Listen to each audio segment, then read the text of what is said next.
All right, all right.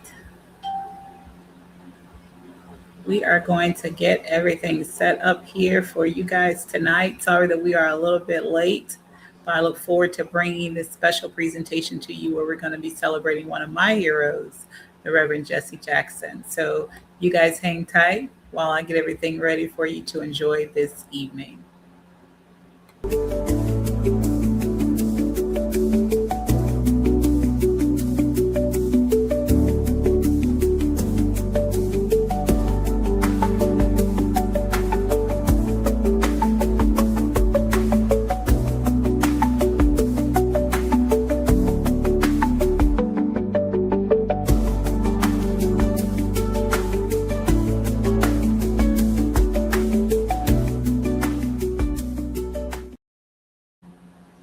All right. So welcome again to an evening here with Sip and Chat with Siri. Wanted to bring you guys in here for this great special presentation surrounding, again, our hero, Jesse Jackson. And before I get started here, just wanted to remind you guys of a great program that we have going on for our entrepreneurs. We're only allowing 20 entrepreneurs to participate in the Entrepreneur Readiness Roundtable, the Black Economic Readiness Roundtable. So take a look at that. That can also be found on our website at ilbcoc.org. You can also find it there. Okay. So take a look at that and, see if you guys want to participate. Okay. All right. So I will be right back. Just take another brief commercial break.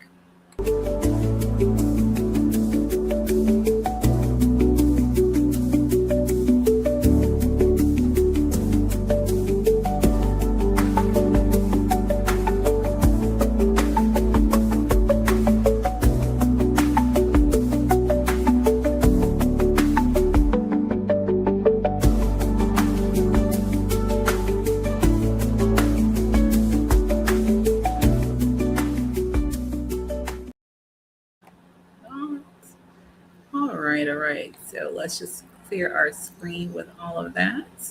One moment here. One moment here. All right. Try to get this ready for you guys. I hope we don't have any technical difficulties like we did last week. It was really, really bad. Okay. So to ensure we don't, just give me one other brief moment here. Okay. To get us started. All right. So I want to welcome everyone to the Sip and Chat with Siri. I want to thank my viewers tonight for joining from LinkedIn, Facebook, and YouTube. And I want to introduce you to our tonight's theme, which is celebrating a living legend, Reverend Jesse Jackson. Okay. So I have a great treat for you guys tonight, and I'm so looking forward to sharing this with you guys. Let me take that off the screen here, and this should put me over the entire screen. Let's see.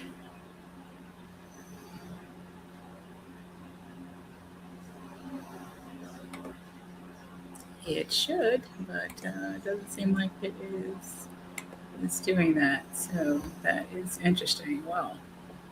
All right. That is something where it is not putting me all over the screen. So we will find out what's going with that. Again, we have just been having so many, here we go. Okay. Technical difficulties with this software. It has been interesting, but it eventually is going to get the way it's supposed to be, right?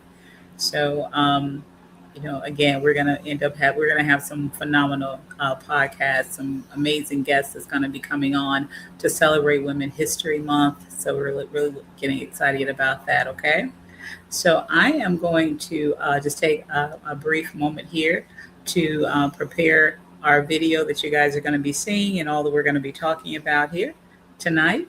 and making sure that my technical people got everything together for you guys. So, with no further ado, I'll be right back. Okay.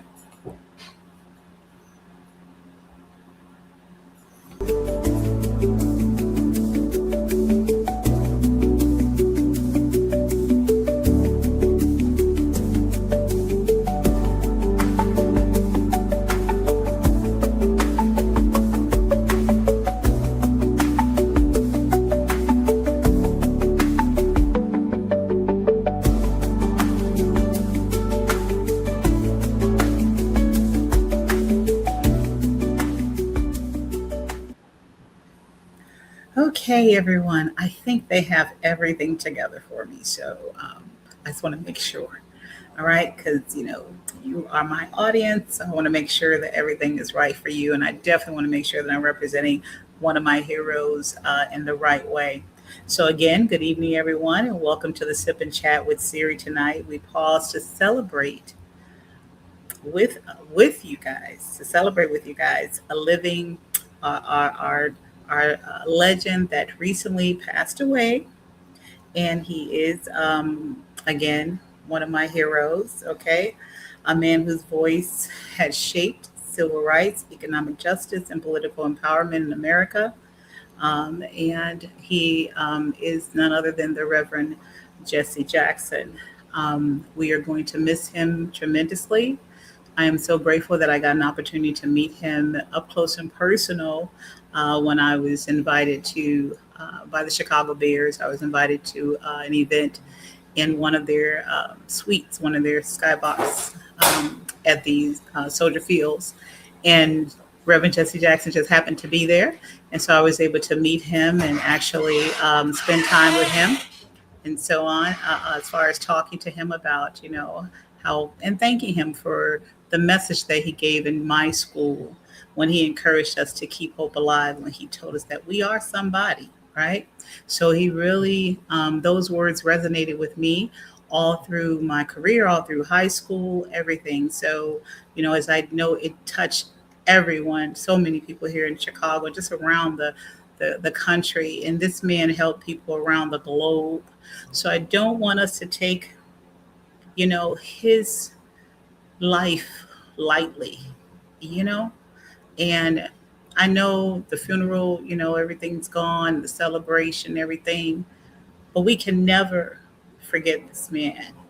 Okay? He did so much for kids and for us, for just for everyone. He loved on everyone. He didn't care if you were black, white, purple, or green. Jesse Jackson, Reverend Jesse Jackson loved everybody. And he had truly was a man after God's own heart. So I know he's dancing around those streets paved with gold and in his mansion, and they gave him a great celebration in the heavens when he went home to be with the Father. But of course, his family misses him terribly, and we're all going to miss his presence because we knew that if something were to go down that we couldn't handle, we could go where? To Operation Push, and we could find Reverend Jesse Jackson, and he would truly be there to support us and to help us. And he did it with a smile, right? He did it with a smile. So it was really wonderful to know that we had someone there that had our back, our front, just had us, right? And he never asked us for anything in return, but just to help someone else. So I just want to say, from my heart, that I appreciate it. I appreciate everything Reverend Jesse Jackson poured out, and I know his family had to sacrifice because he was out of town a lot, and he was traveling and all of that, and oh my gosh, imagine what his wife had to go through, not having her man there with her every single night, right? We all that's married, we know we want our man there with us every single night. So I commend Mother Jackson, and I don't know her personally. I wish I did, but she is, just beautiful. Thank you for your sacrifice, and thank you to her family, her kids, their sons and their daughters, and you guys, you gave your dad to us.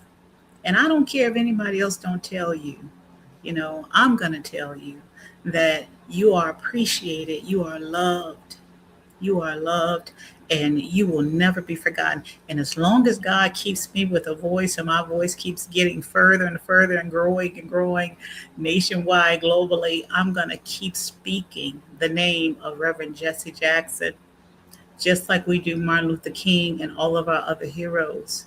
He will not be forgotten. You guys' sacrifice will not be forgotten. I just can't say enough about this man. And I know what I'm about to show you guys tonight. I'm going to share with you some of the speech that he, what he spoke at the 1984 presidential uh, convention, DNC convention. This was really our first Black president. It doesn't matter that he didn't win, but he was our first, to me, our first Black president. Okay? The words he spoke just resonated with everyone in the audience. You had every culture, you had just every person there shedding tears and listening to the words, the prophetic words coming out of his mouth. And I knew it was nothing but the word of God. It was the Holy Spirit all over him when he spoke in 1984. And those words, people today, we can't forget those words. We cannot forget what he said in that 1984 convention. A lot of young people, I hope you're going to watch this, because you weren't around. Most of you were not born. And I was very young.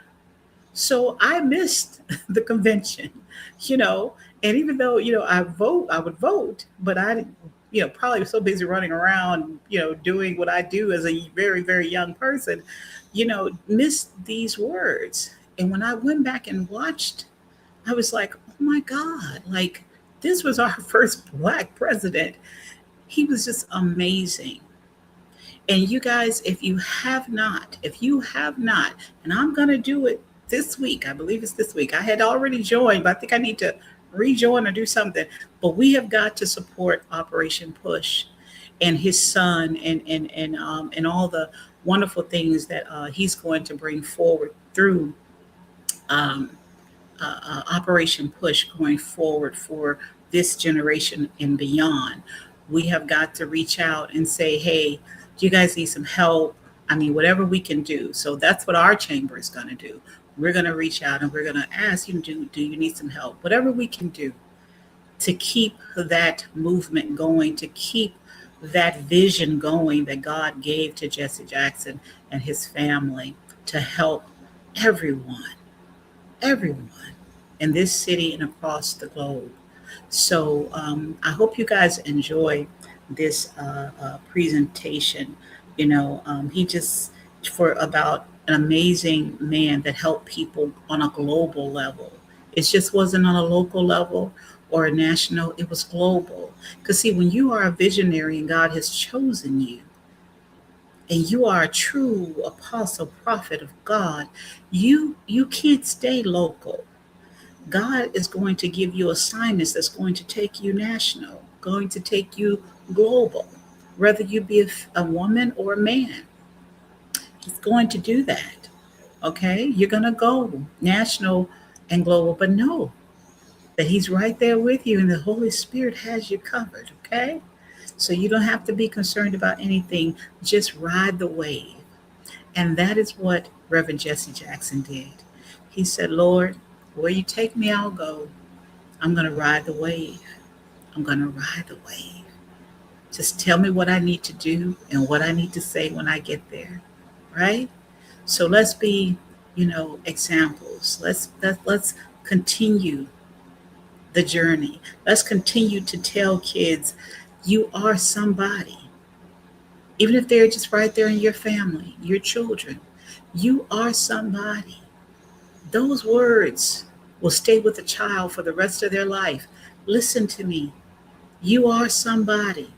And I'm talking to every child right now, every young person, even an adult person that think you're nobody. You are somebody. And I'm looking at you right now. You are somebody. You are somebody. And keep saying that to yourself. And keep hope alive. Keep hope alive. Hope is always available, baby. As long as you have God, there's hope. So don't ever give up. Don't ever give up on your dream. Don't ever give up on going to school, going to college, getting married, and happiness coming in your life. It doesn't matter how many people disappointed you. People disappoint. I remember our apostle saying to us before he passed away, he said, remember, men and women are fickle. I had to go look up what fickle meant. What's the meaning? What? But fickle, that means that they will change on you continually. So don't live in that disappointment. Don't live in that pain. Don't live in that hurt. Don't live in that betrayal. Don't live in that space. Keep hope alive. Know that this too will pass. This pain, this disappointment, it will pass. I can do this dream. I can be an entrepreneur. I can have this business. I can be an owner, and I can build a multi-million-dollar, billion-dollar corporation. I can and I will with God. And why? Because I am somebody and I have hope.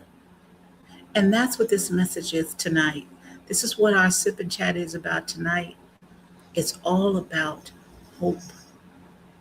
Keeping hope alive because you are somebody. So I'm going to put this video on for you guys. I hope that you enjoy it. We're probably not going to play all of it. We're going to play some of it and chime in. Bring in your comments. Let me know what you think. Let me know your thoughts about Reverend Jesse Jackson. Let me know how he his message touched your life and impacted you in some way or somebody in your family. Come on and let me know. Okay? Let me know.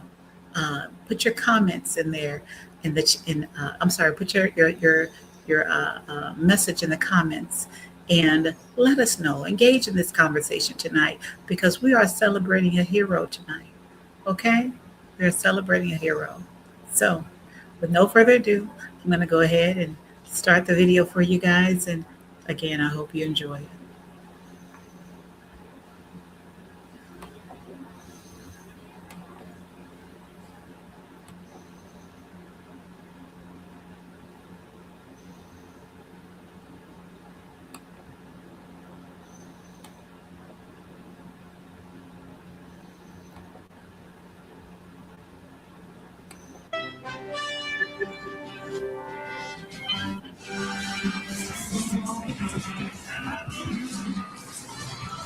Tonight, we come together bound by our faith in a mighty God with genuine respect and love for our country and inheriting the legacy of a great party. The Democratic Party, which is the best hope for redirecting our nation on a more humane, just, and peaceful course. This is not a perfect party. We are not a perfect people, yet we are called to a perfect mission. Our mission: to feed the hungry, to clothe the naked, to house the homeless, to teach the illiterate, to provide jobs for the jobless, and to choose the human race over the nuclear race. Yeah.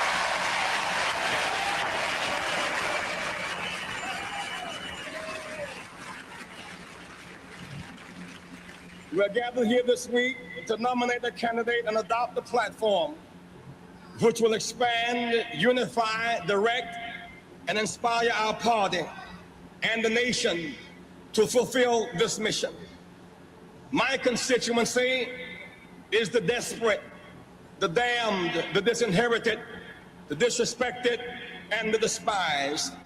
They are restless, and seek relief.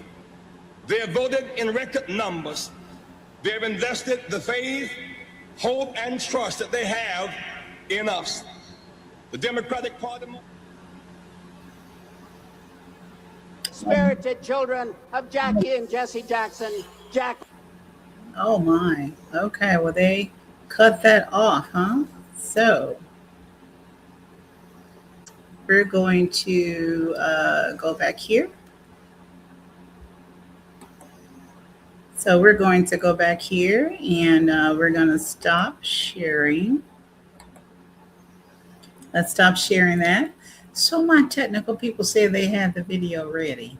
Doesn't look like they picked the right one, right? Okay. So it's always going to be up to me to make sure I got it together. Okay. And not so much rely on the people that I'm having to help me. So I'm going to go ahead and we're going to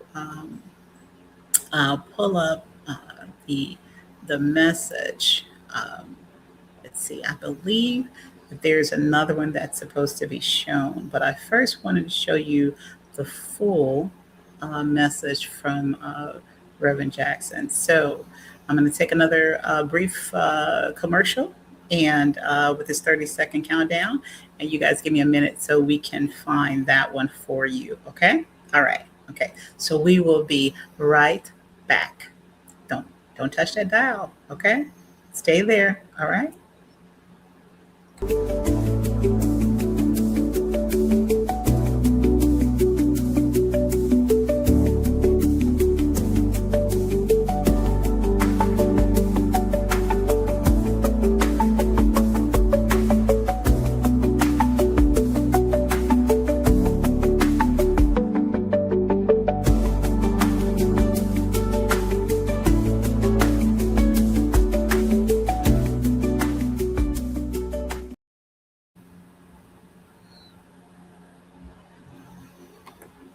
All right, we are back. We are back. Sip and chat with Siri. I'm not sipping tonight because I'm doing a celebration for one of my heroes. Okay. All right. So, we're not sipping tonight. I'm sipping on some water. So, but if you guys are sipping on something, let me know what you're sipping on tonight. All right. So, we are going to get back into this wonderful, amazing, powerful, anointed speech from Reverend Jesse Jackson, our first Black president. Okay. I don't know, my hair just like falling all apart. All right. So I need you guys, all right, come in the comments after you watch this. Let me know what Jesse Jackson meant to you.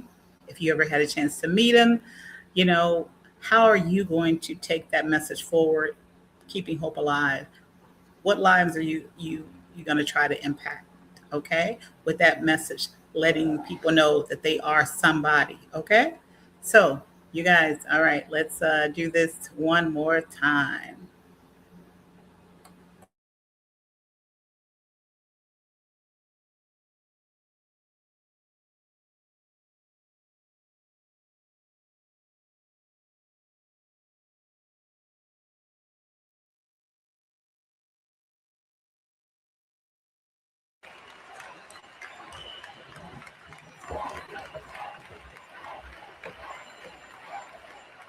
Thank you.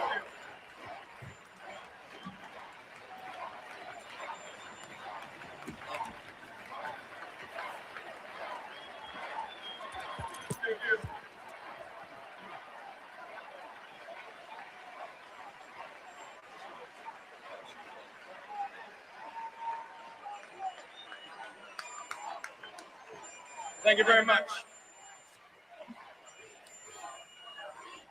Tonight,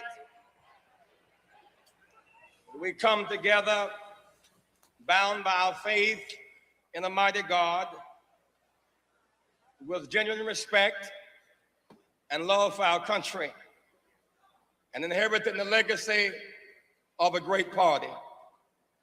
The Democratic Party, which is the best hope for redirecting our nation on a more humane, just, and peaceful course. This is not a perfect party. We are not a perfect people, yet we are called to a perfect mission. Our mission: to feed the hungry, to clothe the naked, to house the homeless, to teach the illiterate, to provide jobs for the jobless, and to choose the human race over the nuclear race.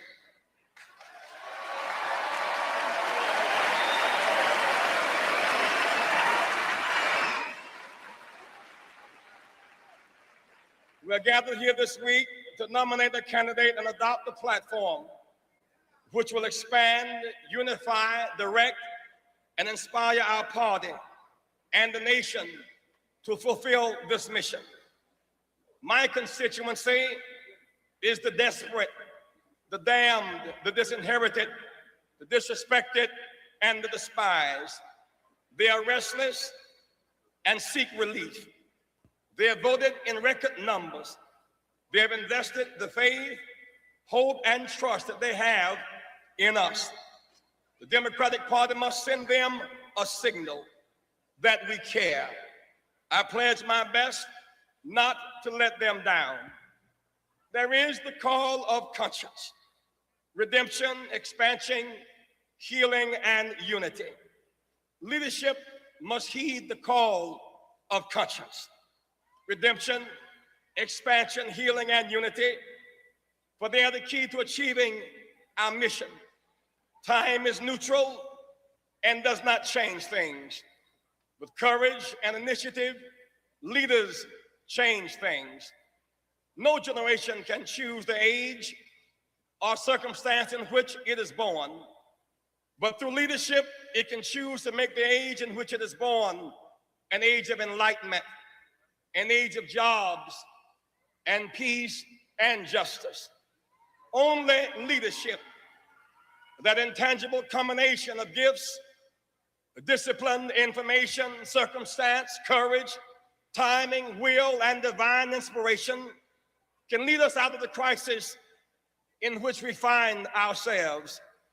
Leadership can mitigate the misery of our nation. Leadership can part the waters and lead our nation in the direction of the promised land. Leadership can lift the boats stuck at the bottom. I've had the rare opportunity to watch 7 men and then 2 pour out their souls, offer their service, and heal and heed the call of duty to direct the course of our nation. There is a proper season for everything. There is a time to sow and a time to reap. There's a time to compete and a time to cooperate.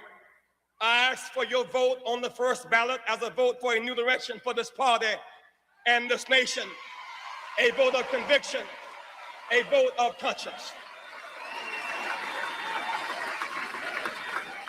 But I will be proud to support the nominee of this convention for the presidency of the United States of America.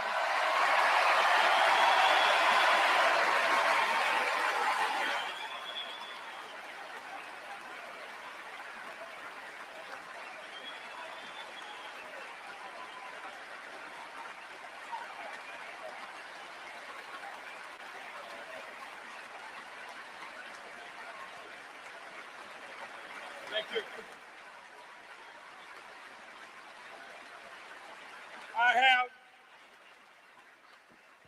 I have watched the leadership of our party develop and grow. My respect for both Mr. Mondale and Mr. Hart is great. I've watched them struggle with the crosswinds and crossfires of being public servants, and I believe they will both continue to try to serve us faithfully. I'm elated by the knowledge that for the first time in our history, a woman, Geraldine Ferraro, will be recommended to share our ticket.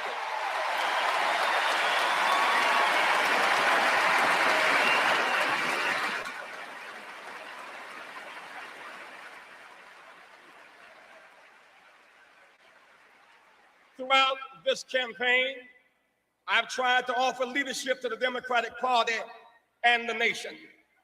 If in my high moments I have done some good, offered some service, shed some light, healed some wounds, rekindled some hope, or stirred someone from apathy and indifference, or in any way along the way helped somebody, then this campaign has not been in vain.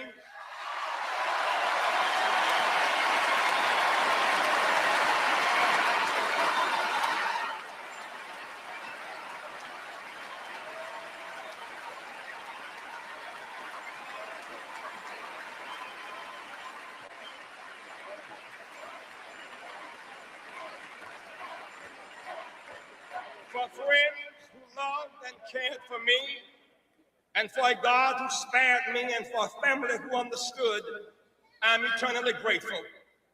If in my low moments, in word, deed, or attitude, through some error of temper, taste, or tone, I've caused anyone discomfort, created pain, or revived someone's fears, that was not my truest self. If there were occasions when my grape turned into a raisin and my joy bell lost its resonance, please forgive me. Charge it to my head and not to my heart.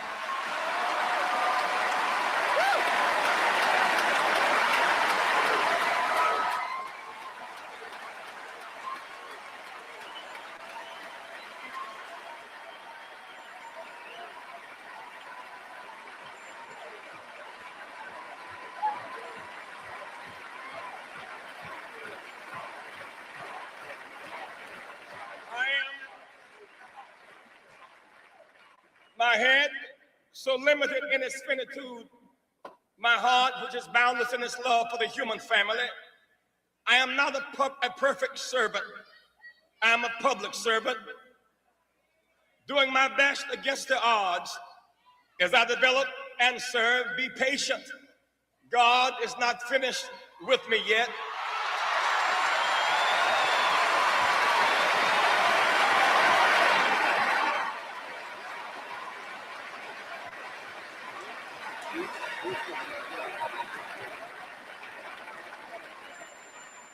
This campaign has taught me much, that leaders must be tough enough to fight, tender enough to cry, human enough to make mistakes, humble enough to admit them, strong enough to absorb the pain, and resilient enough to bounce back and keep on moving.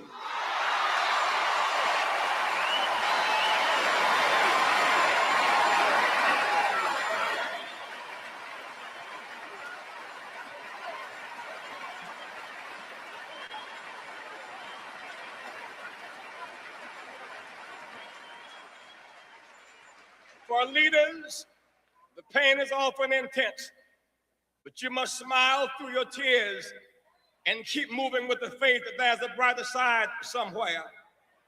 I went to see Hubert Humphrey 3 days before he died. He had just called Richard Nixon from his dying bed, and many people wondered why. And I asked him, he said, Jesse, from this vantage point, the sun setting in my life, all of the speeches, the political conventions, the crowds, and the great fights are behind me now. At a time like this, you are forced to deal with your irreducible essence, forced to grapple with that which is really important to you.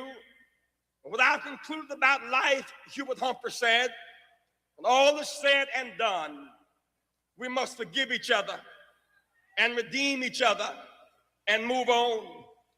Our party is emerging from one of its most hard-fought battles for the Democratic Party's presidential nomination in our history. But our healthy competition should make us better, not bitter. We must use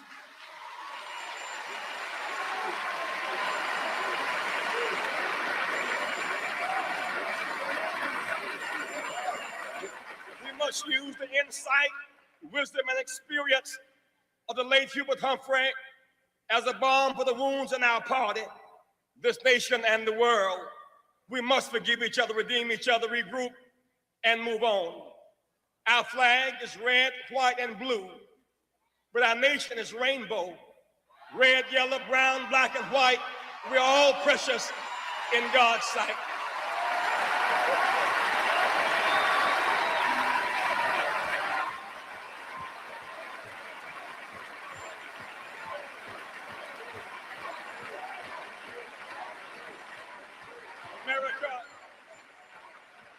America is not like a blanket, one piece of unbroken cloth, the same color, the same texture, the same size. America is more like a quilt, many patches, many pieces, many colors, many sizes, all woven and held together by a common thread. The white, the Hispanic, the black, the Arab, the Jew, the woman, the Native American, the small farmer, the business person, the environmentalist, the peace activist, the young, the old, the lesbian, the gay, and the disabled make up the American quilt.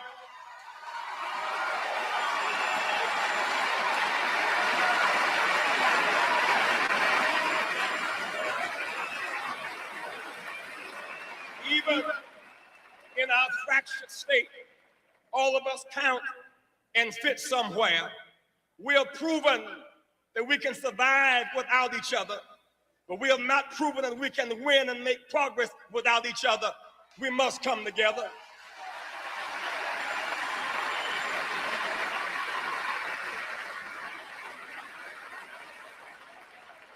From Fannie Lou Hamer in Atlantic City in 1964 to the Rainbow Coalition in San Francisco today, from the Atlantic to the Pacific, we've experienced pain but progress as we ended America's apartheid laws. We got public accommodations. We secured voting rights. We obtained open housing as young people got the right to vote. We lost Malcolm, Martin, Medgar, Bobby, John, and Viola. The team that got us here must be expanded, not abandoned.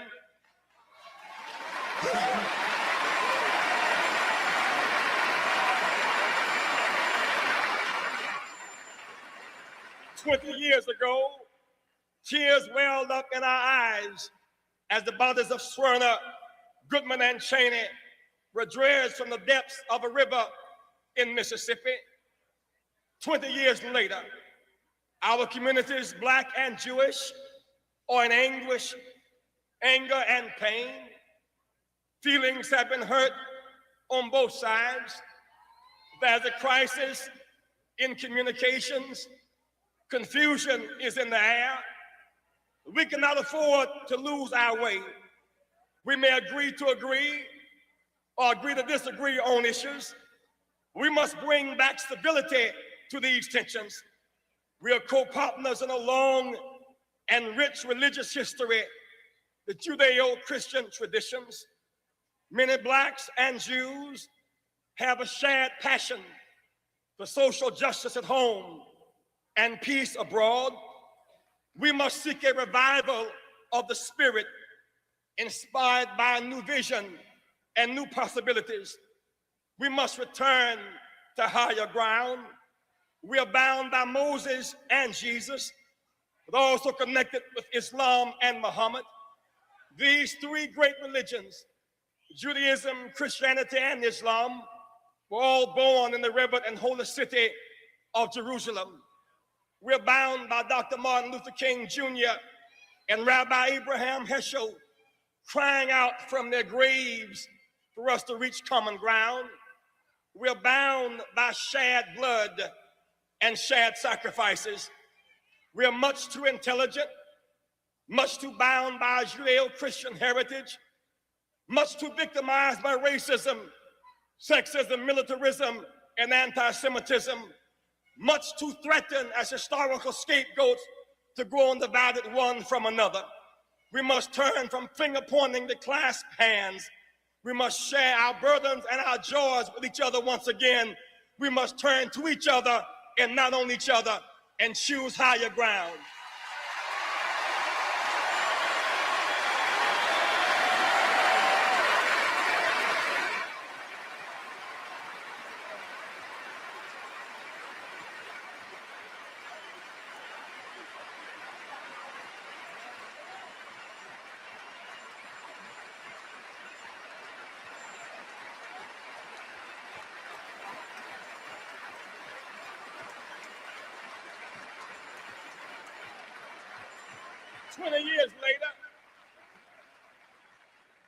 Twenty years later, we could not be satisfied by just restoring the old coalition. Old wineskins must make room for new wine. We must heal and expand. The Rainbow Coalition is making room for Arab Americans. They too know the pain and hurt of racial and religious rejection. They must not continue to be made pariahs. The Rainbow Coalition is making room for Hispanic Americans who this very night are living under the threat of the Simpson-Mazzola bill, and farm workers from Ohio who are fighting the Camel Suit Company with a boycott to achieve legitimate workers' rights.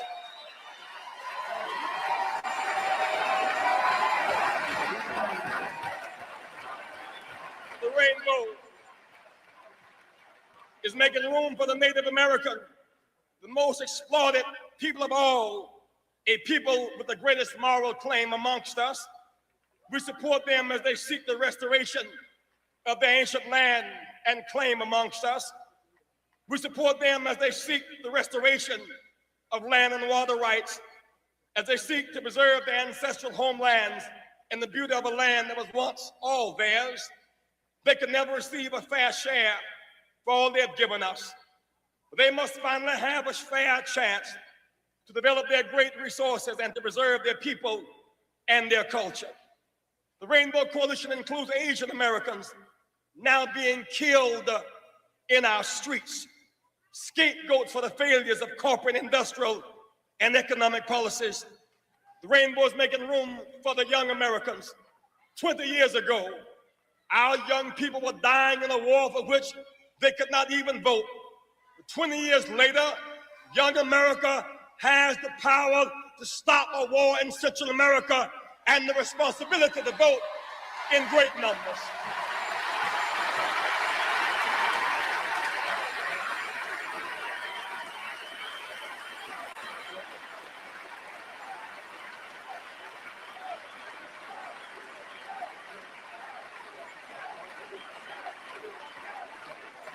Young America must be politically active in 1984. The choice is war or peace. We must make room for young America. The rainbow includes disabled veterans. The color scheme fits in the rainbow. The disabled have their handicap revealed and their genius concealed, while the able-bodied have their genius revealed and their disability concealed. But ultimately, must judge people by their values and their contribution. Don't leave anybody out. I would rather have Roosevelt in a wheelchair than Reagan on a horse.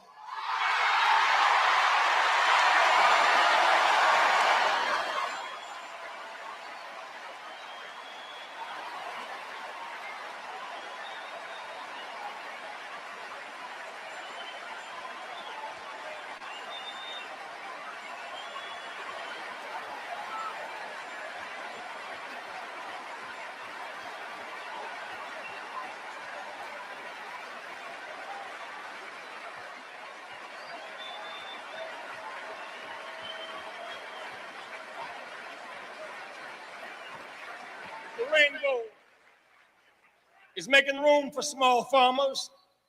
They have suffered tremendously under the Reagan regime.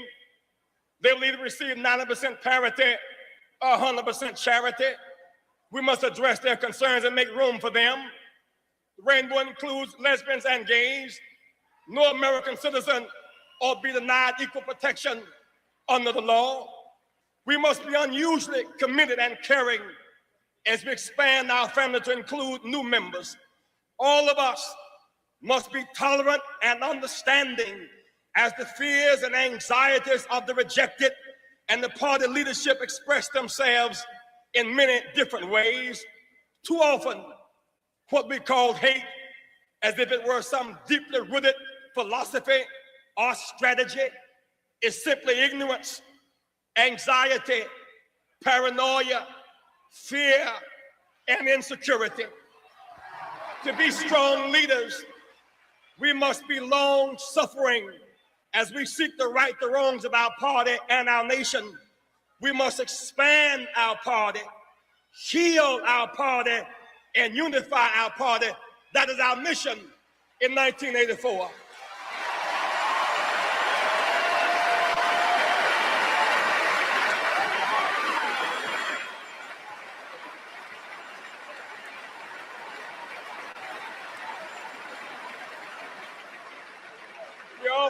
reminded that we live in a great nation, and we do, but it can be greater still. The rainbow is mandating a new definition of greatness. We must not measure greatness from the mansion down, but the manger up. Jesus said that we should not be judged by the bark we wear, but by the fruit that we bear. Jesus said that we must measure greatness by how we treat the least of these. President Reagan says the nation is in recovery. Those 90,000 corporations that made a profit last year but paid no federal taxes are recovering. The 37,000 military contractors who have benefited from Reagan's more than doubling the military budget in peacetime, surely they are recovering. The big corporations and rich individuals who received the bulk of the 3-year multi-billion tax cuts from Mr. Reagan are recovering. But no such recovery is on the way for the least of these. Rising tides don't lift all boats, particularly those stuck at the bottom. For the boats stuck at the bottom, there's a misery index. This administration has made life more miserable for the poor. Its attitude has been contemptuous. Its policies and programs have been cruel and unfair to working people. They must be held accountable in November for increasing infant mortality among the poor. In Detroit, one of the great cities of the Western world, babies are dying at the same rate as Honduras, the most undeveloped nation in our hemisphere. This administration must be held accountable for policies that contribute to growing poverty in America. There are now 34 million people in poverty, 15% of our nation, 23 million are white, 11 million black, Hispanic, Asian, and others, mostly women and children. By the end of this year, there will be 41 million people in poverty. We cannot stand idly by. We must fight for change now.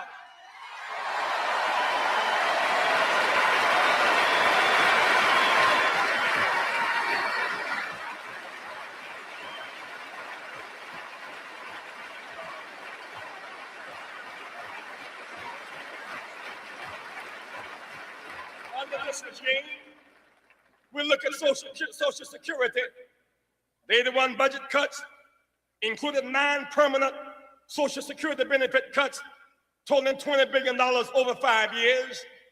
Small businesses have suffered. On the Reagan tax cuts, only 18% of total business tax cuts went to them, 82% to big business. Health care under Mr. Reagan has been sharply cut. Education under Mr. Reagan has been cut 25%. Under Mr. Reagan, there are now 9.7 million female head families. They represent 16% of all families. Half of all of them are poor. 70% of all poor children live in a house headed by a woman where there is no man. Under Mr. Reagan, the administration has cleaned up only 6 of 546 priority toxic wage dumps.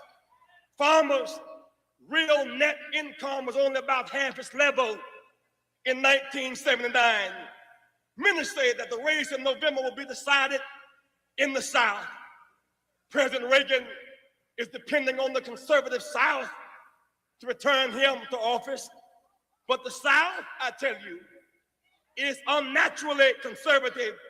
The South is the poorest region in our nation and therefore the least to conserve. In his appeal to the South, Mr. Reagan is trying to substitute flags and prayer clause for food and clothing and education, health care, and housing.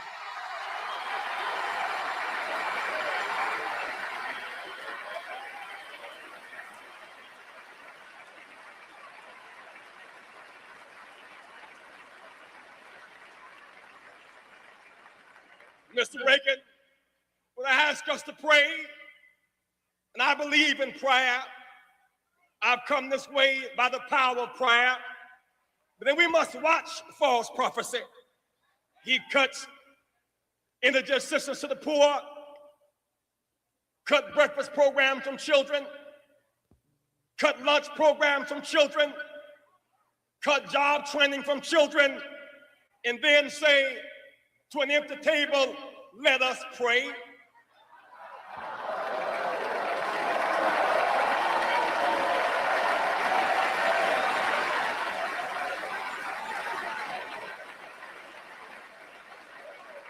Apparently, he is not familiar with the structure of a prayer.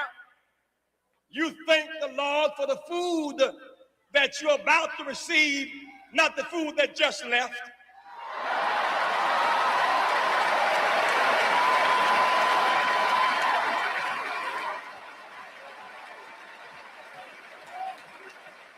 I think that we should pray, but don't pray for the food that left. Pray for the man that took the food to leave. We need a change. We need a change in those days.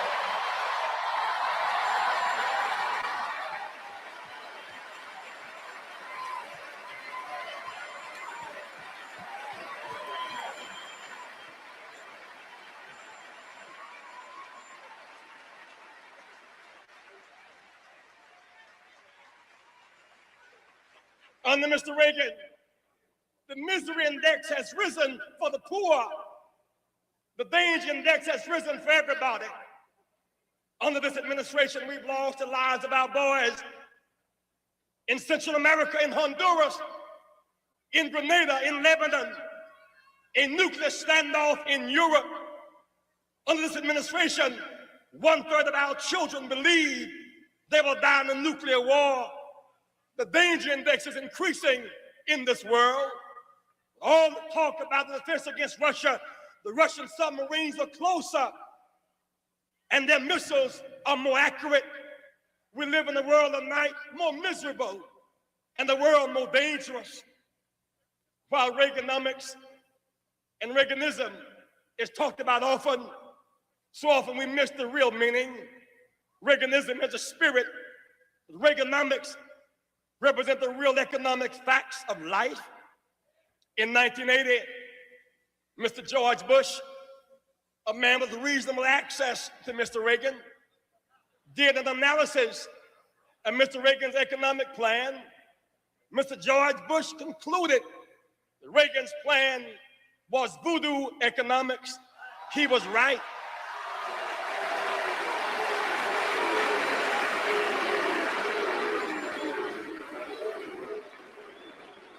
Third-party candidate John Anderson said a combination of military spending, tax cuts, and a balanced budget by '84 would be accomplished with blue smoke and mirrors. They were both right. Mr. Reagan talked about a dynamic recovery. There's some measure of recovery. 3.5 years later, unemployment has inched just below where it was when he took office in '81. There are still 8.1 million people officially unemployed, 11 million working only part-time. Inflation has come down, but let's analyze for a moment who has paid the price for the superficial economic recovery. Mr. Reagan curbed inflation by cutting consumer demand. He cut consumer demand with conscious and callous fiscal and monetary policies. He used the federal budget to deliberately induce unemployment and curb social spending. He then raised and supported tight monetary policies of the Federal Reserve Board to deliberately drive up interest rates, again to curb consumer demand created through borrowing. Unemployment reached 10.7%. We experienced skyrocketing interest rates. Our dollar inflated abroad. There were record bank failures, record farm foreclosures, record business bankruptcies, record budget deficits, record trade deficits. Mr. Reagan brought inflation down by destabilizing our economy and disrupting family life. He promised in 1980 a balanced budget But instead, we now have a record $200 billion budget deficit. Under Mr. Reagan, the cumulative budget deficit for his 4 years is more than the sum total of deficits from George Washington to Jimmy Carter combined. I tell you, we need a change.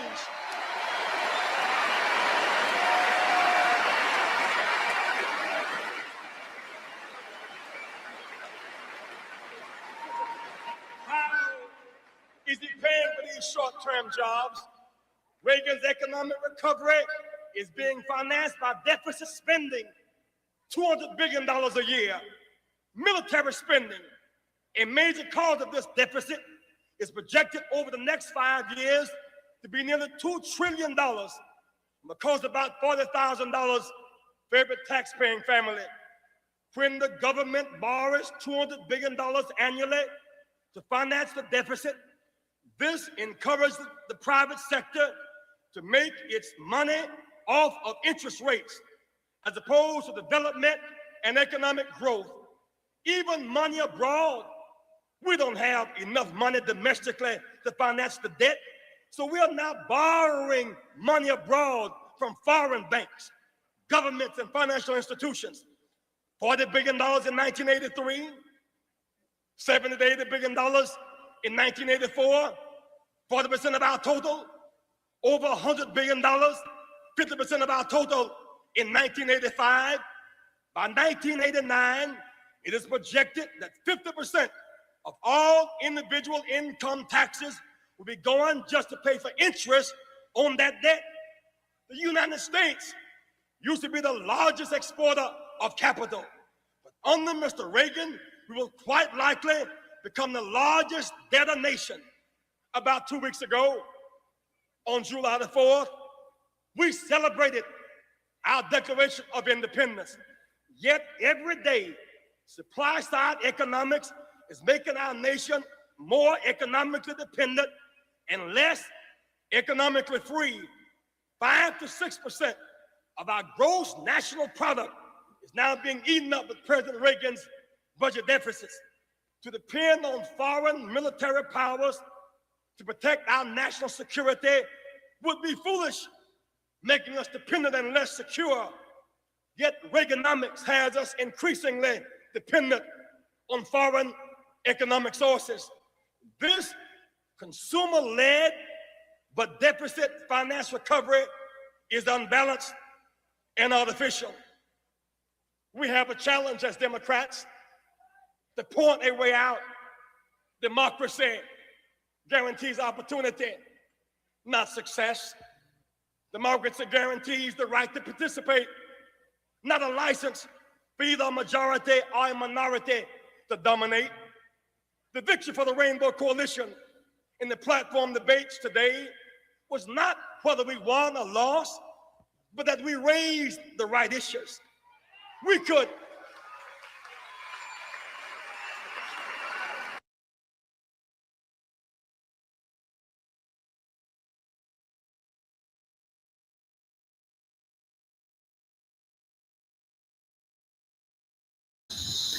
Well, all right. I am going to just pause it right there, okay? And allow you guys to put some comments in. But again, if you are joining us tonight, this is our tribute in memory of one of our heroes, my hero, Reverend Jesse Jackson. Know that this is not a political type of podcast. I am an independent, and Reverend Jesse Jackson was friends with the Democratic and the Republican, and this was just his phenomenal speech at the time as he was running for president. And I say he was definitely our first Black president. In my opinion, his speech was amazing. So there were some of you that was alive around that time, so you do know what happened with the whole system and government cheese and all these kind of things that were being given out in our Black community, and all the things that Ronald Reagan did at that time. But of course, like he said, President Bush, who would soon after that become president of the United States, not only the Bush senior, but Bush Jr. as well, and they were both Republican. He labeled Ronald Reagan's economic plan as a voodoo plan, voodoo economic plan. So one thing I want you guys to take from this, when it comes to, because there are elections coming up, right? You don't vote, oh, this person, Democrat here, Republican there. Be an informed type of voter, okay? And as you can see, just because there was Ronald Reagan was doing some terrible things, he was an individual person with an individual administration, and how he thought to do things was not the way that George Bush, who was also a Republican, didn't think to do things, and neither was his son, and neither was, you go further back to Lincoln, Abraham Lincoln. We're celebrating our 250th anniversary this year. President Lincoln is the one that freed the slaves. He was a Republican. He's a Christian man. And a lot of, so they really focused a lot on, the word of God. But Lincoln, if it wasn't for President Lincoln and God using President Lincoln, who also grew up here in Illinois in Springfield, and if you've never visited his home down there, it's still standing. You should go down there and visit. And it's something that would really take you back into history. You would get a certain feeling. But I do think that pretty much every African American here in this country should be visiting the home of President Lincoln, because he is the one that gave his life for our freedom here in America. And he fought for it. It was not easy for him to get approval to set the slaves free, because a lot of folks in our political spectrum there in Washington at that time, they had slaves, and they didn't want to let go of their slaves, right? They didn't want to let go, and so he had to fight and fight and fight and pray and pray and pray. And he eventually, the Lord gave him what the Lord wanted to come about, the freedom of Black people out of slavery in this country. So again, he was a Republican, and so was, quite a few other ones, and of course, Black people voted Republican, totally until like the 1960s, when the civil rights came about and things like that. That's when, our ancestors kind of, when Kennedy got assassinated and started working with Martin Luther King to change, to bring forth civil rights and the right for Black people to vote and so on. And, that's when Black people, started switching different parties and stuff like that. So know this, that, again, because Reverend Jackson, this is not a political celebration. This is celebrating the fact that, look at his, listen to his speech, listen to his message, and a lot of what he's saying in his speech. Unfortunately, we are still dealing with those same issues today. So it doesn't matter that we've had a lot of Democrats in office or whoever else in office. We are still dealing with those issues that we need to come out of, right? And so we have to look at individuals that are, what's happening, what has happened here these last 40, 50 years. Has there been change in our community? Has there been change? The trade schools were closed, were they reopened? No. There were schools closed on us here in Chicago, 50 schools under a former mayor and things like that. So again, judge, I don't even want to say judge, but look at each candidate, not based on the party that they're in, but based on the content of their character, based on what their plans are, based on what they're doing and what they can do to make a difference in your life and in your community. Because right now, as I stated, you can look in our communities now here in Chicago on the west and south sides. When I grew up here, we had lawns, we had beautiful green lawns, people had jobs and all, and there was just there was just a lot of great things in entrepreneurship, Black entrepreneurship in our communities. But what happened to our communities from the 1980s until now? I mean, what happened when Harold Washington passed away?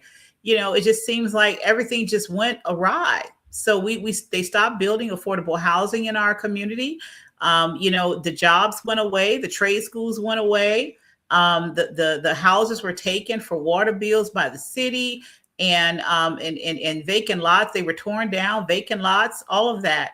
I moved away in 1986 to California. When I came back to the West Side in 2017, which is a long time, right?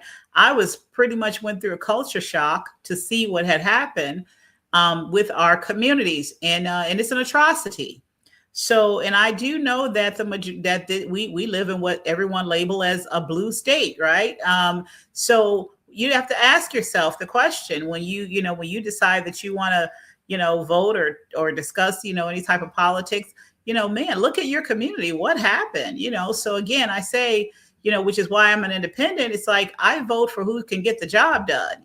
Because whether Republicans like Lincoln and others and so on have done great things for us, and and Democrats have as well. So just vote for who can get the job done and who has shown you, and but it is time for a change, and that's what he's saying continually in his message, and what you guys need to think about today. Change.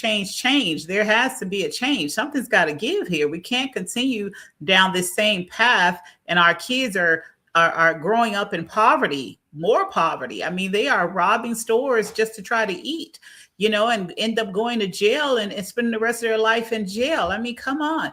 We have got to change this thing, people, and it starts, with our vote. It starts with ownership and us building up our own culture, our own communities economically. And we've got to come and unite. That's another thing that Jesse said. We have to come together in unity. We have to unite, right? So this message is not about just a party, because he was, of course, at the DNC. So, he was talking to that particular party, but he's talking to all of us, as a culture, as a community. We have to unite, and we have to build each other up economically. We have to support, our chambers. We have to support our businesses. We have to support the businesses that are trying to start and grow. So I love those that are coming into our chamber and asking, can you guys help me, start? Can you help me do this? Absolutely. We want to help you start. We want to help you grow. We want to help you access capital. And that's what, we pride ourselves on doing every day, because God is opening up the doors, and he is providing the resources and the opportunities and the partnerships for us to be able to help our businesses, especially Black-owned businesses, to grow and scale. But we don't turn anybody away. If a white business come to us, or if a brown business, which they have, for advice, and if they come to us, we're not going to turn you away. We've got Asians in our chamber. We've got Arabs in our chamber. And so we don't turn anybody away, because as Jesse spoke in his message, the rainbow is made up of every color in the rainbow. Okay, we are all created by God. So that's what I want you guys to definitely take away from this message. Okay. And so on. So again, so for those of you that are just coming in, know this, that tonight, we're remembering a historic moment in American politics in 1984. And I want you guys to, it's something else. It's kind of a trivia a little bit I'm going to give you guys. I want you all to look at, I'm going to ask you a question, like, what is it that, we know that our beloved Reverend Jackson passed away this year. Okay. And so what is it that you notice about his passing and something about this video? I'm not going to tell you what it is. I'll tell you what it is when we finish up. Okay. So I'm going to see if you guys can guess. If you can guess, what is the common kind of denominator, I would say, with his passing, and then something with this video and this speech, then you put it in the comments. Okay. And so if someone gets it right, I'm definitely going to give you a plug, we may just, give you a small gift from the chamber, but I'm going to see if you get it. Okay. So, I mean, it's just it really hit me. And I know when it hit me and when I saw it, I was like, oh, that's nothing but God letting me see that, and so it's something significant about it. But again, tonight, we are remembering our historic moment.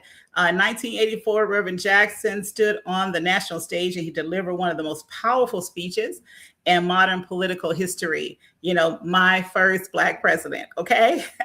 His presidential campaign was groundbreaking. It expanded the political imagination of America and helped build a multiracial coalition of voters, workers, students, and communities who believed in justice and opportunity for all.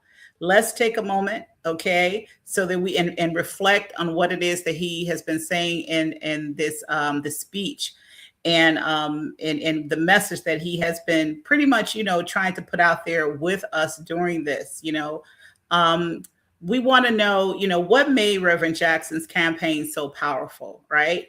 Was that he wasn't just speaking to one community. He was speaking to the consciousness of the nation, right? So he was a man, I believe, his campaign to me, created the Rainbow Coalition, of course, but he also helped expand Black political participation nationwide. Jesse Jackson opened the door, okay? He opened that door for more African Americans to get political positions. He opened that door. So we had some Black politicians, of course, way before that. Jesse took it to a whole nother level, in my opinion, right? So let me know what your opinion is about that as well. Put your message in the comments, okay? And he also pushed issues like economic justice, voting rights, and fair access to opportunity. His campaign helped pave the way for future national leaders and for the official first Black president, right? And that's why, when Barack won, he cried so very hard because he had been in the struggle for so long, and he just been through the trenches, and to finally see that oh my God, all the work. Okay, I hope my mic is on.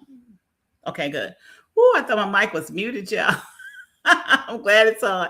So he had been through the trenches, and he basically, I to see what you fought for and what people died for, what Martin Luther King died for, and just so many people that fought in the civil rights, era, when just for justice and equality and everything. I mean, my goodness, our people, come on, Black people, I'm just going to give you your kudos tonight. And you need to be patting yourself on the back and, giving high fives to your ancestors in heaven. Because when our people fought, and when they crossed, that bridge in Selma, when we got, Rosa Parks and others would not give up their seat on the bus, and we got civil rights approved, with President Johnson, and just, constantly marching, and still they, people sacrificed their life. I mean, like I said, Lincoln, he sacrificed his life. Some of those, if you read the Bible, many of those that God chose, especially even his 12 disciples, they all, died, they sacrificed their life to preach the word of God and to spread the gospel of Christ across the world, across the nations. And they died some pretty bad deaths, right? So, so he does use people. Okay. People say, well, how could he use a bad person? Because, they're even talking about the president today, but it's like God can use whomever he chooses, right? He used Paul and turned his name to Saul and turned his name to Paul. And he used Paul to do what? To build his churches to the Gentiles, to preach his word to the Gentiles. And Paul set up the churches in all these other nations and countries outside of Israel. So he was a murderer of Christians. So even back then, people were saying, well, how could God use him? He was murdering Christians. God will use whom he chooses. So that's why he said, don't judge, yet ye be judged, right? So don't judge people. I don't care if they're Democrat, Republican, whatever. Stop judging people. All right. Let God do what he's going to do. And what your job is to pray for people, that God will put the right people in the right place at the right time to help the poor and the people here in our country and across our world, right? So God cares about everybody. He cares about us over here in America and everybody in the Middle East and all over the world. This is his world, okay? So again, we want to be careful putting our mouths on people because we don't know who God is using. And you don't want tonight to be the last day that you're here and you go stand before Christ and he's like, well, why did you hate that man that was governing so bad? Or why did you hate that woman that was doing this in the community? Or why did you? And it's like, but Lord, they were just bad people. Well, who are you to judge? And then you get the door slammed on you and you can't even make it into the kingdom because you got all that hate and animosity in your heart for a political person, for a person in your community or your neighbor or whomever. You people have got to learn to love each other despite someone's faults. If you want to, make it in the kingdom, if you are a child of the king. And even in Islam, it teaches loving your brother and so on. We need all those different, religions, because they all make up God. They call God Allah and everything, but they all mean something to God. No religion is better than the next. We're all of it is God, okay? So there shouldn't be Christians hating on Muslims, Muslims hating on Christians. We all should just be loving one another because we need all of that knowledge, all of it. We got to know about our, teachings of Islam. We need to know about the teachings of Christianity, to make up the whole so that we can know how to unite and live peacefully in this world together. And we can do that. I don't know if it'll ever happen with Satan being in the world, but, we could try. We could do our best, right? It's up to us to make that change that we want to see. I love all my brothers and sisters. I love my Islam brothers. I love and sisters. I love my Jewish. I love, I love my Christian. It doesn't even matter. It doesn't even matter if you're homosexual. I mean, my first assistant, homosexual. He's like a son to me, and I love him. You guys better not, I come to bat for him in a minute, So why? Because we're not to judge people because of what they do in their life, and how they choose to live their lifestyle. And that's what, one of my heroes, I believe Reverend Jesse Jackson was saying to everyone, we have got to unite and we've got to understand that God's rainbow is full of every culture. We've got to unite.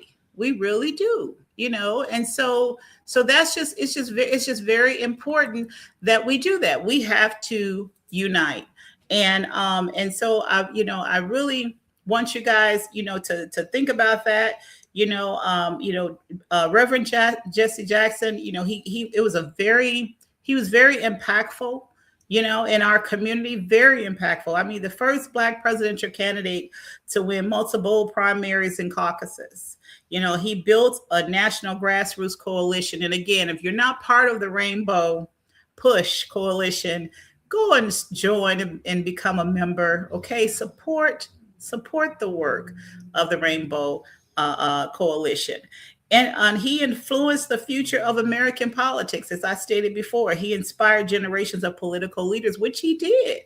It's people that are running for office now and that have been in office that are Black legislators and Black Congress people, Black, alder persons and so on. And definitely the Black president of the United States. That never would have happened without someone like Jesse Jackson fighting for that, along with our other ancestors, for rights for us to be able to be on those kind of platforms. So his message, was just powerful, one of unity.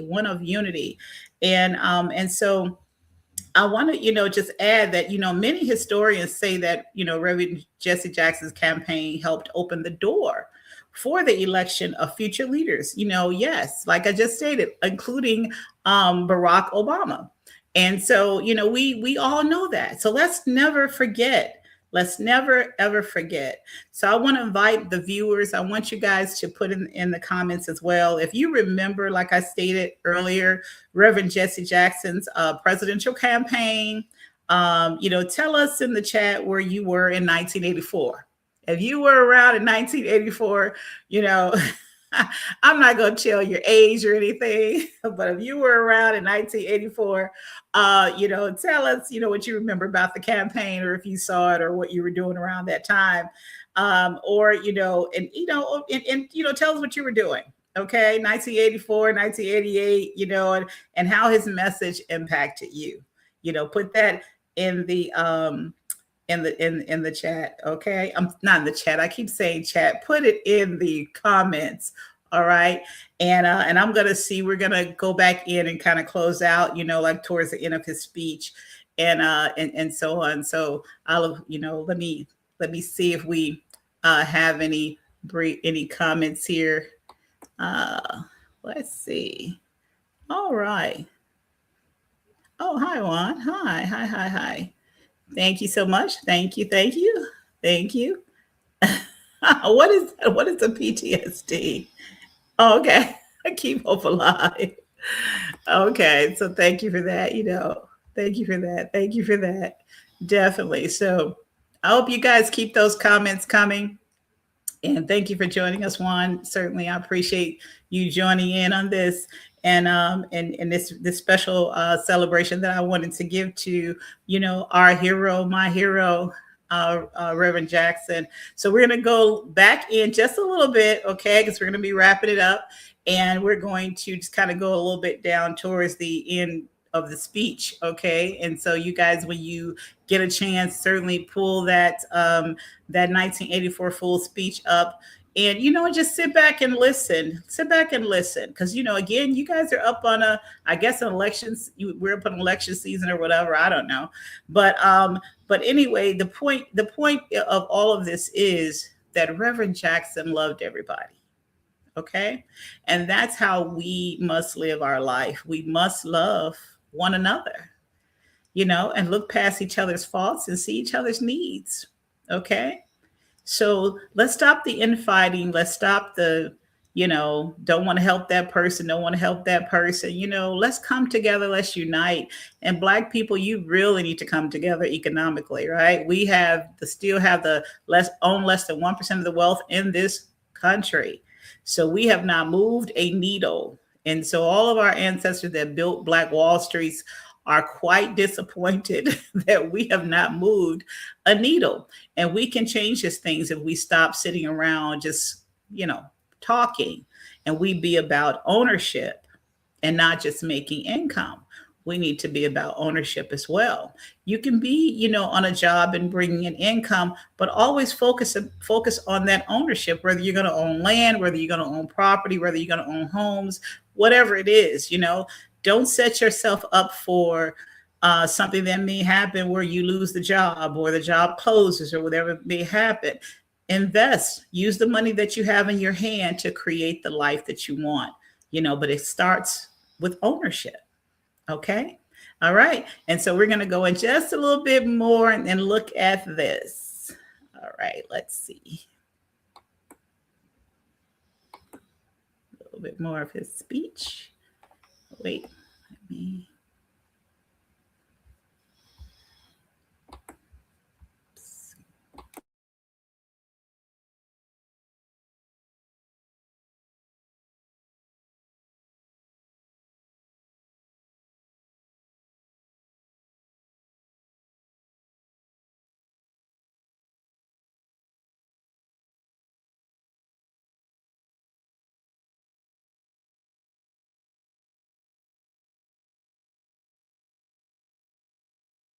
That's a moral disgrace. It's a moral disgrace.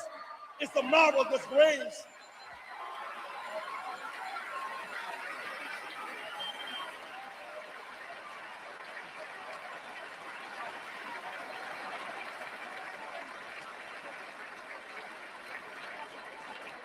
at Africa.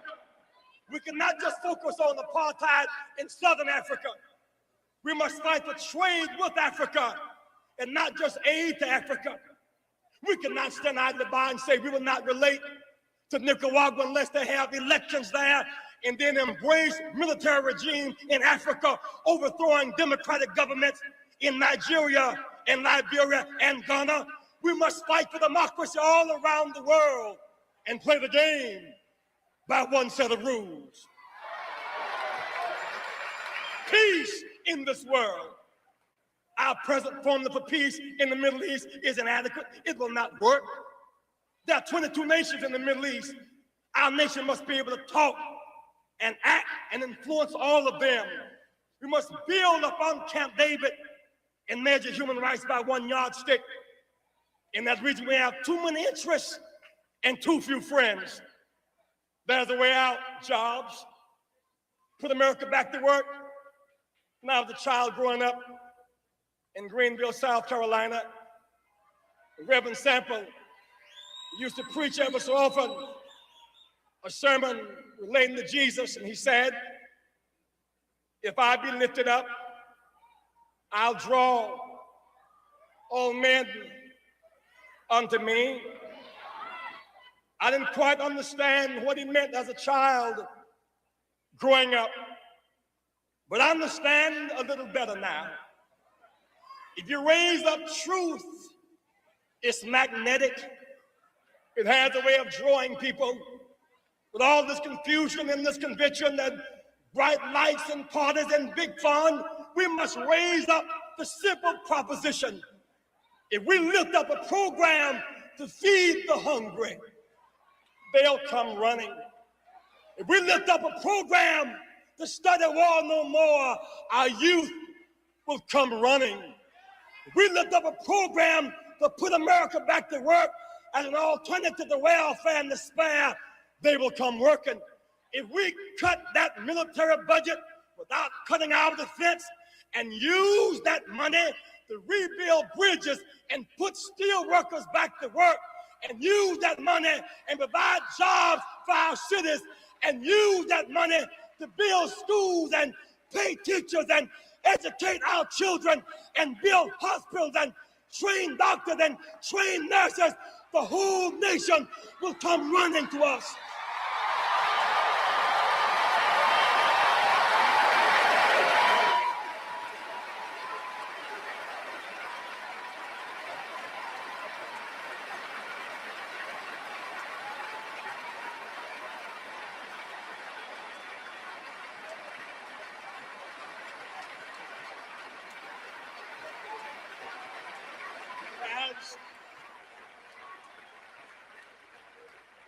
As I leave you now, and we vote in this convention and get ready to go back across this nation in a couple of days, in this campaign, I tried to be faithful to my promise. I lived in El Barrios, ghettos, Indian reservations, and housing projects. I have a message for our youth. I challenge them to put hope in their brains and not dope in their veins. I told them that, like Jesus, I too was born in the slum, but just because you're born in the slum does not mean the slum is born in you, and you can rise above it if your mind is made up.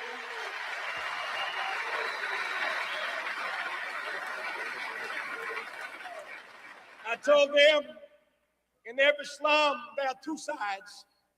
When I see a broken window, that's the slummy side. Train some youth to become a glazer, that's the sunny side. When I see a missing brick, that's the slummy side. Let that child in the union and become a brick mason and build, that's the sunny side. When I see a missing door, that's the slummy side. Train some youth to become a carpenter, that's the sunny side. When I see the vulgar words and hieroglyphics of destitution on the walls, that's the slummy side. Train some youth to become a painter, an artist. That's the sunny side. We leave this place looking for the sunny side because there's a brighter side somewhere. I'm more convinced than ever that we can win. We'll fought up the rough side of the mountain. We can win. I just want young America to do me one favor. Just one favor. Exercise the right to dream. You must face reality, that which is, but then dream of the reality that ought to be, that must be. Live beyond the pain of reality with the dream of a bright tomorrow. Use hope and imagination as weapons of survival and progress. Use love to motivate you and obligate you to serve the human family. Young America, dream. Choose the human race over the nuclear race. Bury the weapons and don't burn the people. Dream. Dream of a new value system. Teachers who teach for life and not just for a living. Teach because they can't help it. Dream of lawyers more concerned about justice than a judgeship. Dream of doctors more concerned about public health than personal wealth. Dream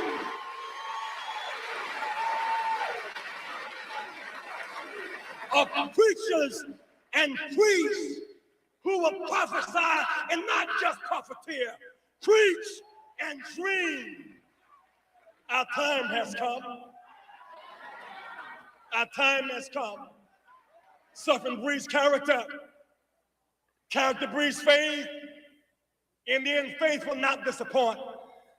Our time has come. Our faith, hopes, and dreams will prevail. Our time has come. Weeping has endured for a night, but now joy cometh in the morning. Our time has come. No grave can hold our body down. Our time has come. No lie can live forever. Our time has come. We must leave racial battleground and come to economic common ground and moral higher ground. America, our time has come. We've come from this grace to amazing grace. Our time has come.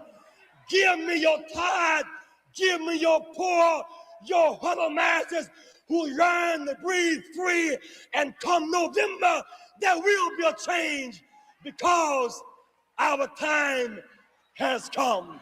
Thank you and God bless you.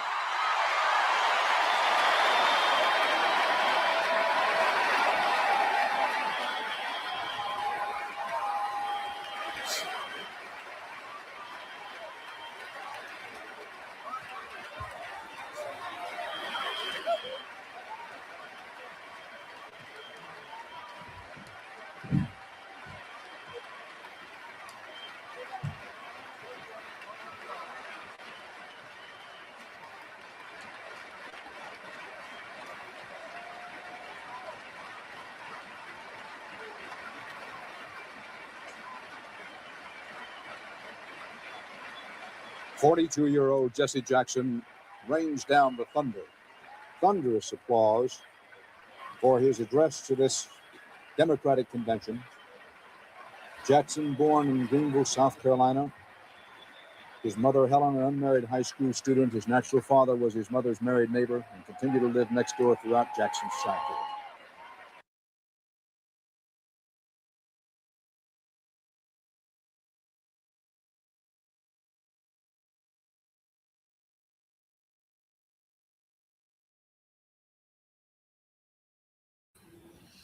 All right, everyone. All right, all right, all right. That was thunderous, thunderous applause. I tell you, that was something. That was something. To see all. I mean, that he ended that message powerfully, powerfully, talking to our youth. If you have youth, show them that message. Let them see the end of that message. He was talking to our youth of today, and I tell you, I can only imagine if his health hadn't failed him, and he had his strength, what he would be saying to our youth today. There wouldn't be these carjackings and shootings and all this breaking in stores. There's Jesse, our hero. He would not have allowed that to happen. He would have been talking to our children, you know. So I had a friend that contacted me when he passed away, and she said, with just kind of a really concern in her voice, she said, "Siri, who's gonna do it now? Who's gonna take up the mantle? And who's going to fight for justice for us? And who's gonna be there and just really keep us going? Like who is really our leader in our Black community, right?" And I told her, I said, well, I said, God always has a ram in the bush. Okay. So he's certainly going to lift up someone that's going to walk in love towards everyone, that has a heart for God after his heart, and going to be able to reach our youth and reach our young, and reach our people, and just really encourage them and keep that message going, and even give a new message from God, because Jesse was surely a prophet from the Lord. And so I said, we just have to continue to be encouraged and continue to help those that we can help, right? So in closing, I'm going to go ahead and close out here tonight. I hope you guys enjoyed, the Sip and Chat with Siri podcast celebration, and our chamber celebration of our hero, Reverend Jesse Jackson. And I'm going to give you these closing remarks. Well, first, I'm going to give you the kind of the trivia that I was saying earlier, right? Did you guys notice that Reverend Jackson died at the age of 84, right? And did you notice the time when he gave that speech? I'm going to leave it right there. What was the date of the speech? And he died at the age of 84. Something about that 84, huh? He gave the speech in 1984. He passed away in 1984. He passed away at the age of 84. So, wow, isn't that something? That is something. So before I give the closing remarks, let me see if we have any more comments from our guests, okay? All right. All right. All right. Thank you, Juan. Keep hope alive. Okay. Rest in peace, Reverend Jackson. Yes, indeed. Yes, indeed. Thank you for that. Juan's been on it tonight. Okay. He said all wealth. Okay. It's based on land and property. Yes, it is. It starts right there, right? We had a whole segment on Black economics, and that's what it's all about. On income versus ownership, right? We have to focus more on ownership, ownership, ownership. Own your businesses, and you can't be afraid to step out into the deep. If you know that there is something that you got this unction on you, this thing on you, you want to be an entrepreneur, you know, step out on it, or either come and talk to us. We'll give you some advice, and we'll talk with you, okay, and see if this is the direction. We'll help you figure out that direction God wants you to go. But definitely ownership, okay, ownership. Instead of thinking about renting an apartment, get a condo. If you need to build your credit, there's so many ways to build your credit today. So if you need help in that and you don't know how to start, reach out to the chamber. We'll help you. So show you how to rebuild your credit. Okay. So you can get it up there to 650, 700, 800. Okay.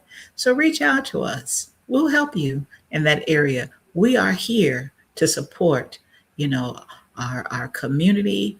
We are here to help you.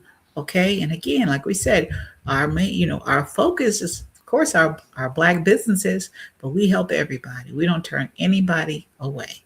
All right. So thank you for that one. I appreciate that. Okay. You said what'd you say here? The commentator just had to insult him at the end in regard to his natural father. Oh, yeah, he did, didn't he? He had to kind of throw that one out there because, hey, white media, you know what they're going to do, right? They're going to, try to put something negative out there because his speech was powerful. It was one for the ages, and I tell you, so nothing he said about his father, who cares? There's so many families, even white families, Hispanic families, people grow up without fathers all day. It doesn't matter how you grow up and where you came from. And that's what Jesse was saying. It doesn't matter that you grew up in the slums like Jesus grew up in the slums. It doesn't matter. They considered what? Bethlehem, the slums. So it doesn't matter that King Jesus and Jesse and many of us grew up in neighborhoods. It matters is what God is doing in our lives. Okay. That's what matters because you're not you're not where you grew up. Okay. God has a destiny for you. He has something great for you to accomplish, and you just got to ride the wave. Ask him what it is and let him take you there all the way. Okay. So yeah, so he just had to throw that in there, didn't he? For God is good. God is good. Oh, thank you so much. Thank you so much, brother. Let me see what you got here. Okay, we'll show that for you. Okay, God bless. Okay. Oh, blackpagesworldwide.com. Okay, you guys check that out. Worldwide.com. Okay. And this brother's been doing those black pages for a long time. I've seen him around. So make sure you guys, take a look at his website and support. Okay. Make sure you support. That is a beautiful thing. Thank you again so much, Juan, for joining me. And thank you guys for tuning in and so on and to our sip and chat with Siri. Let me give you guys our closing comments. I want you all to know once again that on our sip and chat, we're going to be doing a special series tomorrow. Normally I'll just come on Thursdays, but people are saying, Siri, you should do it more through the week. So I'm like, okay, we're coming up with these special things, but because we're celebrating Women History Month, we're going to be spotlighting our fabulous women in the Illinois Black Chamber in Garfield Park Chamber. We are going to be spotlighting them and the phenomenal work and the impact that they are making in the community with their businesses. So you guys make sure you tune in tomorrow night at 7 p.m. Okay. Now tomorrow night, 7. So I know you guys might sip on something, right? Sip on a little bit something, for those of you that do sip on some wine. And so make sure you bring your little cup and show me what your cup is, and hey, and what you're going to be sipping on tomorrow, and listen to our fabulous women and celebrate our women who are doing great things. Again, we are celebrating Women History Month in this month of March. And so that's going to be the kickoff, because all next week, you're going to be seeing interviews from people in my network, phenomenal women in my network. And I've got a lot of phenomenal professional women in my network.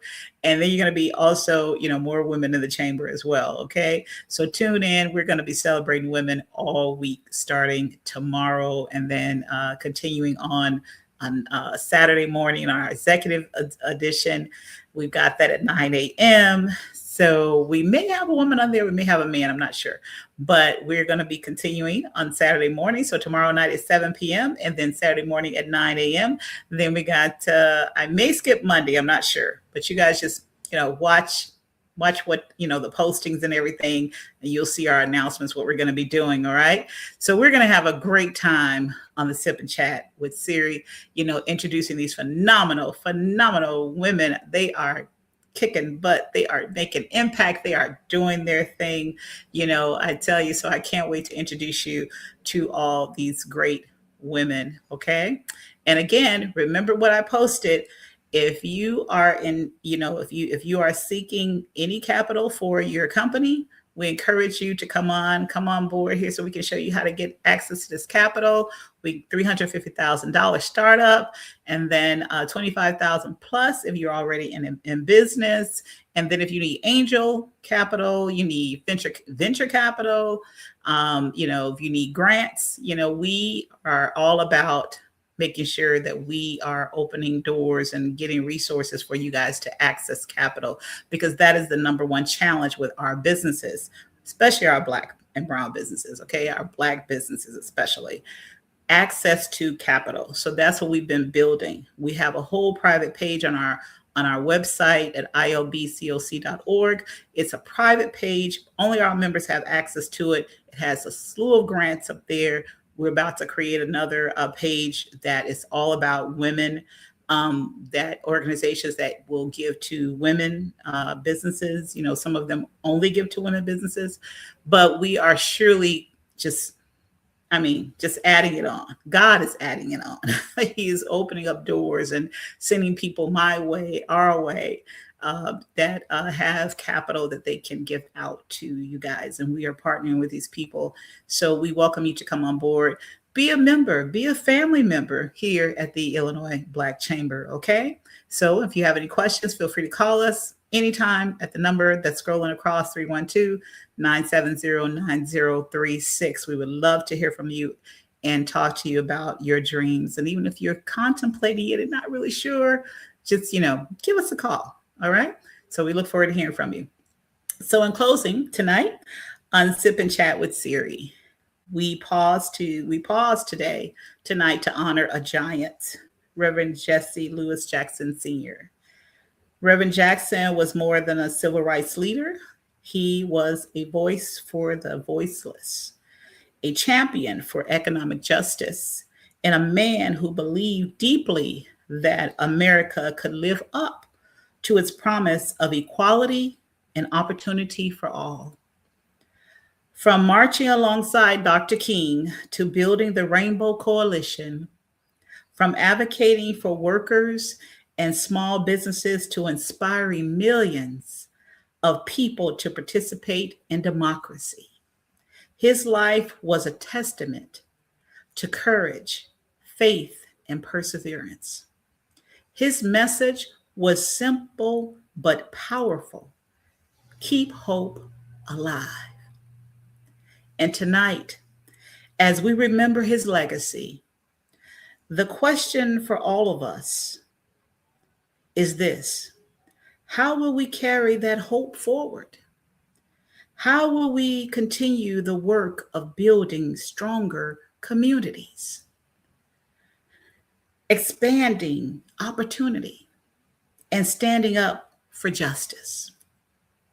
Reverend Jesse Jackson may have left this earthly stage, but the movement he helped build continues through each of us. Remember that. Thank you. Thank all of you. Thank you, Juan. Thank you, Black Pages. Thank you, guys. Thank you all for watching us and for joining me tonight on this Sip and Chat with Siri. I'm Siri Hibbler. Good night, everyone, and let's continue to keep hope alive.